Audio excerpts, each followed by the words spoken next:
माऊली, नमस्कार. आपण कुठून आला आणि आपलं पूर्ण नावामध्ये सांगा. माझं नाव आबासाहेब नानासाहेब देशमुख, राहणार रायरे बुद्रुक, तालुका सिंदखेड राजा, जिल्हा बुलढाणा. मी इथून आलो आहे. माऊलीच्या वारी तिसरं वर्ष माझं आहे आणि चांगल्या प्रकारे प्रगती म्हणजे येत राहिल्यापासून होत राहून राहिली.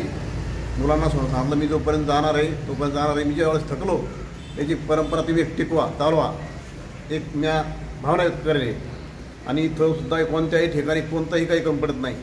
इतकी म्हणजे भरपूर देवाच्या नावावर जे म्हणलं ते व्यवस्थित सोय, म्हणजे अशी घरच्यापेक्षाही जास्त. आणि आमच्या एक किशोर माऊली आहे, त्यांचं मंडळ आहे, त्यांच्याकडनं सेवा चांगली होते ना तुमच्याकडे? लय व्यवस्थित सेवा आम्ही, म्हणजे तिसरी इथंच आम्ही आलो, पण लय व्यवस्थित सेवा, लय भरपूरची म्हणजे सहकार्य. एक तुम्हाला असं विचारायचं आहे की तुम्ही तरुण पिढीला संदेश काय द्याल तुम्ही वारी? तरुण पिढीला आम्ही तुम्ही जाऊन सांगतो की तुम्ही जाऊन पहा फक्त एकदा, गेल्याशिवाय कळत नाही. सेवा करा काहीतरी, इतकी मी आम्ही जाऊन सांगतो तरुण पिढीला महत्त्वाचं. आणि प्रत्येकाने वारीचा अनुभव घ्यावा. आज सांगा पण आणि थोडं संसारात 15 दिवस, थोडं 15 दिवस महिनाभर हे करा म्हणून, त्याग करा थोडा, पण हे जाऊन पहा. देव आहे, देवा शिव चालत नाही.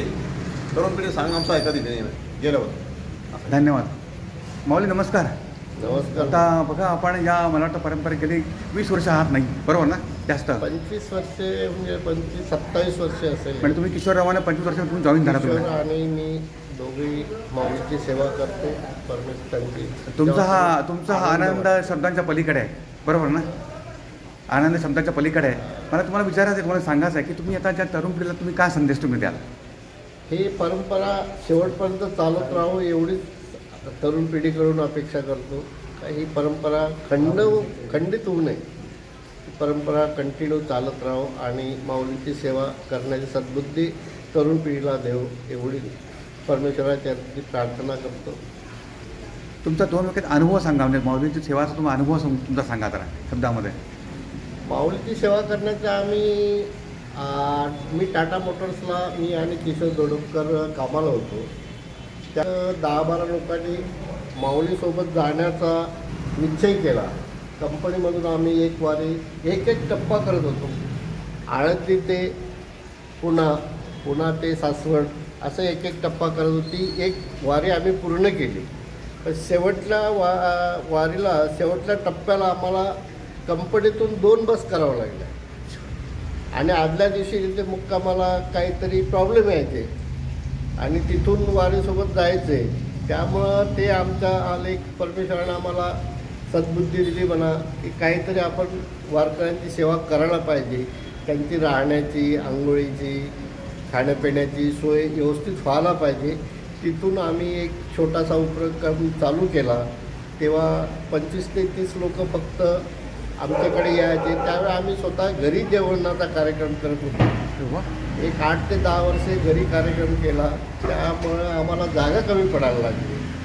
त्यामुळे मग आम्ही काय केलं की थोडं आमचे इथले ट्रस्टी होते विठ्ठल रुक्माईचे मंदिराचे, ते मित्र होते. ते बोलले आपलं मंदिर आहे, तुम्ही तेथेच वारीला उतरवा. तर त्यावेळेपासून मग तेथे सिंगल होतं.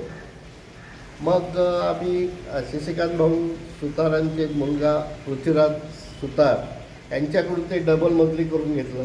त्यामुळे वारींची सोय तिथे खालच्या मजल्यावर जेंट्स राहतात, वरच्या मजल्यावर लेडीज राहतात. तिथे पाण्याच्या टाक्याची सोय करून घेतली, एक संडास बाथरूमची सोय करून घेतली.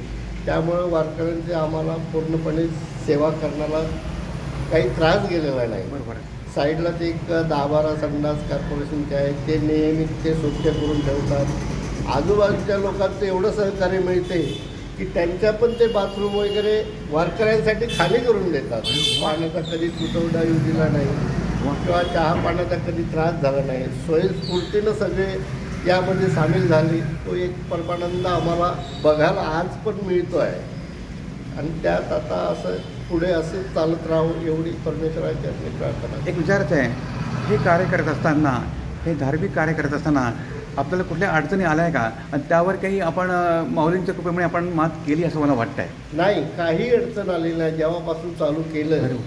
उलट एक काळ असा होता का 1 वर्ष किशोर धोडपकर कुठेतरी बाहेर गेले होते. त्यावेळेस आम्हाला स्वयंपाक करून वारकरी मिळाले नव्हते. त्यावेळी खूप दुःख वाटलं आम्हाला का एवढे लाखो लोक येतात पण आम्ही एक 4-5 वारकरीसुद्धा घरी आणू शकलो नव्हतो. त्याचं दुःख आम्हाला ते अतुलच ते वाटतं. त्यावेळेपासून आम्ही ठरवलं का जे एवढे आपल्याकडे येतील त्यांची एक शुद्ध भावनेनं आपण सेवा करूया आणि त्यांची अशीच सेवा. तेव्हापासून आम्हाला कुठल्याही याच्यात काही कमी पडलं नाही. अतोनात लोकांकडून सहकार्य मिळतं. सगळे आमच्या याच्यात सहभागी होतात आणि माऊली आमच्याकडून आनंद घेऊन सगळेजण जातात. मी सुद्धा या प्रसंगी पांडुरंगांना विनंती करतो माऊलींना की माऊलींचा आशीर्वाद असाच आपल्यावर आणि आम्हावरती राहावं अशी त्यांना प्रार्थना करतो मी. हरिओम पांडुरंग हरी.